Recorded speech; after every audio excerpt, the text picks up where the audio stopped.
bom dia do Senhor, irmãos e irmãs, em particular, irmãos e irmãs da Congregação Cristo de Uberlândia, também nossos irmãos de Uberaba e de Patrocínio que nos assistem nesse momento. Que Deus Espírito Santo nos ilumine nesse encontro sagrado em que queremos refletir na palavra sagrada, queremos orar e pedir a Deus a sua bênção sobre nós e particularmente o seu perdão, a sua salvação a todos nós. Que Deus esteja presente nesse momento, que Deus esteja presente na vida, em todos os momentos, na vida de todos nós. Amém.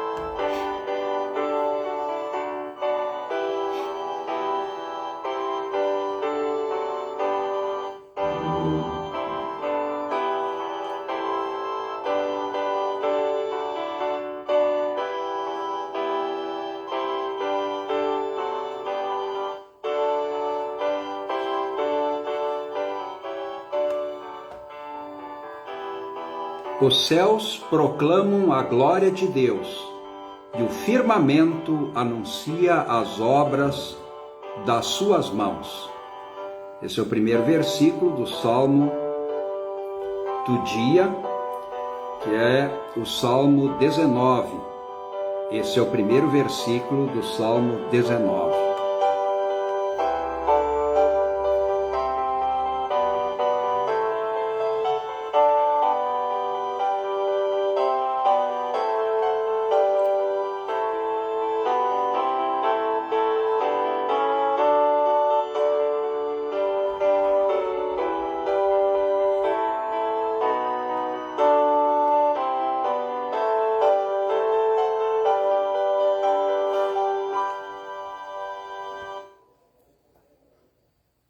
Irmãos, vamos, portanto, iniciar esse nosso culto em nome de Deus Pai, Deus Filho e Deus Espírito Santo. Amém. Deus é o nosso refúgio e fortaleza. É socorro bem presente nas nossas tribulações. Se dissermos que não temos pecados, a nós mesmos nos enganamos e a verdade não está em nós. Mas se confessarmos os nossos pecados a Ele, Ele é fiel e justo para nos perdoar e nos purificar de toda a injustiça. Por isso vamos orar e levar a Deus todas as nossas preocupações, todos os nossos problemas, todas as nossas injustiças, todos os nossos erros e pecados, para que Deus, na sua infinita graça, tenha compaixão de nós e nos perdoe. Vamos orar. Ó Deus de toda misericórdia, nós te confessamos que por natureza somos injustos e impuros e que temos cometido pecado contra ti por pensamentos, palavras e ações, tanto pelo que fizemos como pelo que deixamos de fazer. Merecemos por isso a tua eterna condenação. Ó Deus, por amor de Jesus Cristo, não nos condenes. Consola-nos com o teu Espírito Santo. Amém. Tendo, pois, com essas palavras confessado os pecados e confiando no perdão de Deus e também desejando o consolo do Espírito Santo, então, como ministro da palavra, chamado e ordenado, eu anuncio a graça de Deus. E da parte por ordem de Jesus Cristo, meu Senhor, eu perdoo todos os pecados. Em nome do Pai, do Filho e do Espírito Santo. Amém.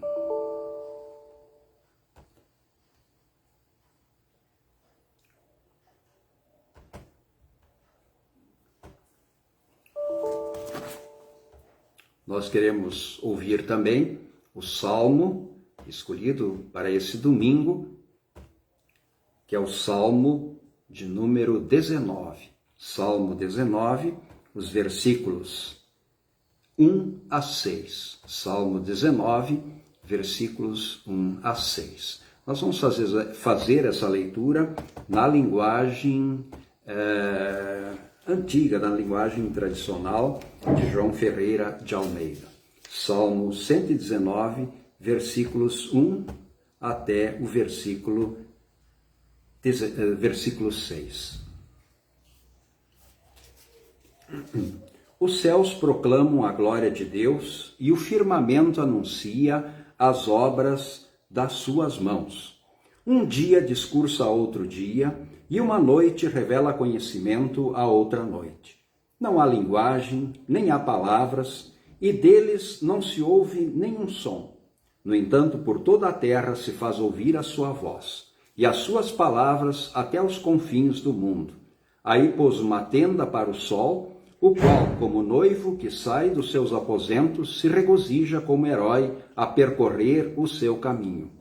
Principia numa extremidade dos céus, e até a outra vai o seu percurso, e nada refoge ao seu poder. Glória ao Pai, e ao Filho, e ao Santo Espírito, como era no princípio, agora é, e por todos sempre há de ser. Amém. Senhor, tem piedade de nós.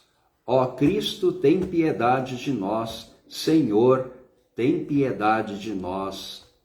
Amém.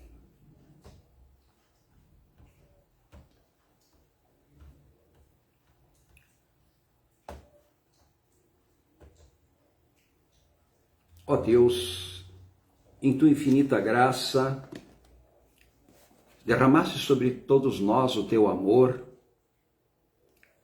e te agradecemos e te pedimos que por Jesus Cristo, teu Filho, mantenha sempre acesa nos nossos corações a fé que humilde recorre a Jesus em busca do perdão, da vida e da salvação.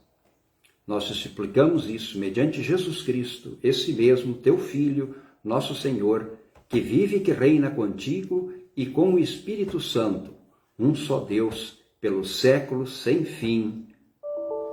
Amém.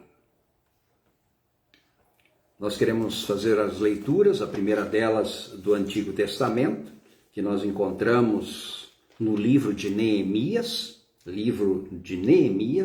capítulo 8, versículos 8 a 10. Neemias 8, 8 a 10. Leram no livro da lei de Deus, claramente dando explicações de maneira que entendessem o que se lia. Neemias era o governador e Esdras, sacerdote e escriba, e os levitas que ensinavam todo o povo lhe disseram: Este dia é consagrado ao Senhor, vosso Deus, pelo que não pranteeis nem choreis, porque todo o povo chorava ouvindo a palavra da lei.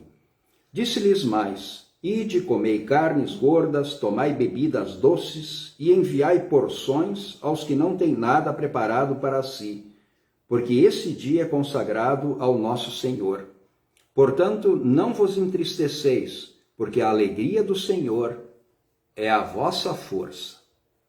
Esse é o texto, esse é o livro de Neemias, né? Texto do capítulo 8, versículos 8 a 10, que trata desse dia do Senhor, dia festivo, dia de libertação, dia de alegria, que é a força do povo.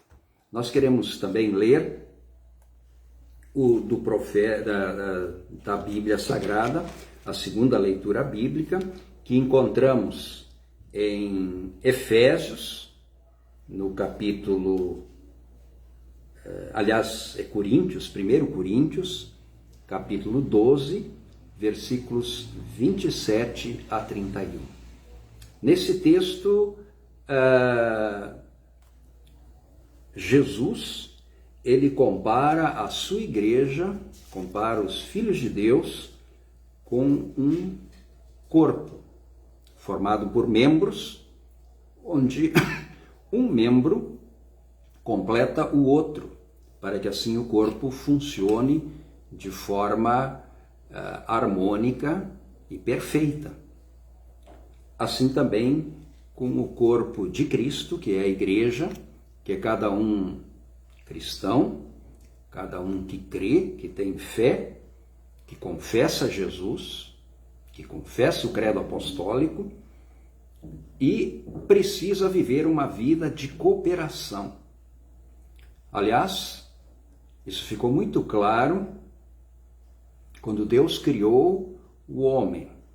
Ele criou Adão com o objetivo de cooperar com ele no cuidado com o jardim, no cuidado com a terra, no cuidado com a criação. E depois cria Eva para que coopere também com Deus, com Adão e ambos entre si, nesta missão de servir a Deus.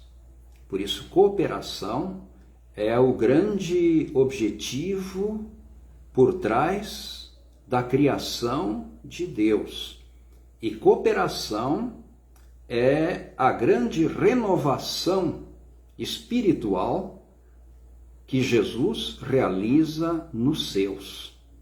Portanto, um filho de Deus, um verdadeiro cristão, precisa ter sua vida marcada por esse objetivo fundante de Deus e também objetivo restabelecido por Jesus Cristo de cooperarmos uns com os outros e cooperarmos com Deus nos objetivos dele em relação a esse mundo. E o objetivo de Deus continua o mesmo, de preservar a terra, de preservar a natureza e de preservar também o que é necessário entre as pessoas, que é a cooperação, particularmente entre os irmãos na fé. Precisam ter uma vida caracterizada pela cooperação, pela vida comunitária, que funcione como um corpo. Na mão, os dedos cooperam uns com os outros e com a mão. Uma mão direita coopera com a esquerda e vice-versa. E assim, todo o organismo coopera de forma equilibrada. E assim o organismo funciona. Se não houvesse cooperação entre os membros do corpo, o organismo entraria em pânico e ele simplesmente não funcionaria. A mesma coisa é com a sociedade. Então, se hoje nós temos problemas na sociedade, se hoje nós temos violências, injustiças, miséria, fome, ódios, enfim, todo o mal que existe, a base e o fundamento é a falta de cooperação, é o egoísmo, né? É aquilo que já se manifesta logo depois nos filhos de Adão e Eva, quando Caim, por inveja, né, acaba cometendo uma violência contra o próprio irmão. Então, ao invés de haver cooperação, passa a existir a inveja e o egoísmo. E é isso justamente o que deteriora a sociedade, ainda hoje, como foi lá no início da criação. Então, é a cooperação. E o texto do Evangelho de Coríntios, aqui do apóstolo Paulo, é bem claro e bem ilustrativo também em relação a isso. Nós não vamos ler toda a comparação que ele faz do que acontece com o corpo humano e com os membros, mas a aplicação que ele faz disso em relação ao nosso relacionamento com Jesus e uns com os outros. Ora, vós sois corpo de Cristo e individualmente membros deste corpo. A uns estabeleceu Deus na igreja, principalmente apóstolos, em segundo lugar profetas, em terceiro lugar mestres, depois operadores de milagres, depois dons de curar, socorros, governos, variedade de línguas. Porventura são todos apóstolos? Ou todos profetas? São todos mestres ou operadores de milagres? Têm todos os dons de curar? Falam todos em outras línguas? Interpretam-na todas? Entretanto, procurai com zelo os melhores dons. Portanto, essa é a leitura do Evangelho, da Epístola, e nós terminamos com a primeira palavra lida aqui do apóstolo Paulo. Ora, vós sois corpo de Cristo e individualmente membros deste corpo. Cada um tem o seu dom e com o seu dom ele serve o seu semelhante e assim vivendo uma vida de cooperação torna possível a existência da Igreja. Né? Que assim seja com todos nós. Amém. Nós queremos ler também o Santo Evangelho de hoje, né, que nós encontramos em Lucas capítulo 4, versículos 16 a 21. Lucas 4, 16 a 21. Indo para Nazaré, onde fora criado, entrou num sábado na sinagoga, segundo o seu costume, e levantou-se para ler.